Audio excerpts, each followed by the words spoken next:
Hi, this is Jamie Davis from Telecoms.com, coming to you live from the Huawei 5G Innovation Centre. Now, this is the opening day, so we've been quite lucky and managed to drag Tim Watkins, who's the VP of Western Europe for Huawei, just managed to drag you aside for a couple of questions. But, yeah, fire away. Well, yeah. First of all, and welcome. Yeah. A brand new spanking innovation centre. I think we're one of the first people to actually get the tour of it here, aren't we? Yeah, it kind of opens today, and the concept really is that this is a working environment, so that we can bring innovators, partners, developers, as well as customers to this centre, and they can actually see and experience and develop and innovate really around some of the applications that 5G is going to be pretty much dependent on in the future. I suppose that's one of the tricky things about 5G in general, is that it's this wonderful mobile technology, but unless you see it on the wall, like the screens over there, it doesn't really become real until you can actually get in front of it and experience it and touch it. Well, that's right. And of course, from your average user experience, a consumer is going to have a pretty impressive experience. User experience is going to be excellent, but probably not going to be that willing to spend an awful lot more money on that user experience, because up to now 4G has been satisfactory.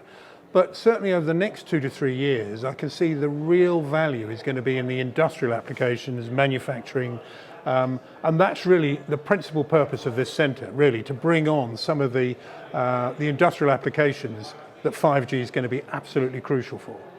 I mean, when you actually look at the sort of the UK or the European ecosystem, looking at those enterprise customers, I mean, how engaged are they at the moment? How much do they know about 5G, if that makes sense? Well, they're becoming incredibly engaged, because this is an integral part of most organizations' digitalization strategy.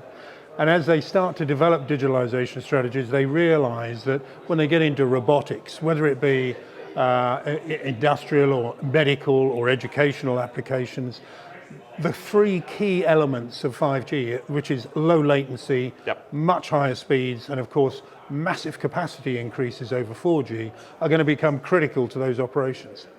Okay. And then talking about sort of like contributions and operations, full stop. I mean, because something we were talking about before, and I know that sort of Huawei has mentioned numerous times, and this building is testament to that fact. I mean, can you talk us about the contribution to the UK technology sector? Sure. I mean, this is really very much a manifestation of the fact that we've embarked on a 3 billion commitment over the next 5 years to bring 3 billion of innovation and spend into the UK. And that adds to the 2.2 billion that we've spent over the last 3 to 4 years. So over a 10-year period, Huawei will be probably bringing in excess of 5 billion additional spend to the UK. And that's going to support, right now we've got about 1,600 employees in the UK, which we think is supporting somewhere in the region of 15,000 employees, if you look at the overall supply chain. And year on year, Oxford Economics just produced a report, and they believe that we're going to be contributing around 1.7 billion annually to the UK economy. So a very, very profound investment, and the UK is critical to our success. Perfect. Well, I know there's loads of people queuing up to have a look around, so we better clear up, and just appreciate you taking a couple of minutes. Not at all. Thanks for coming along, Jamie. Cheers.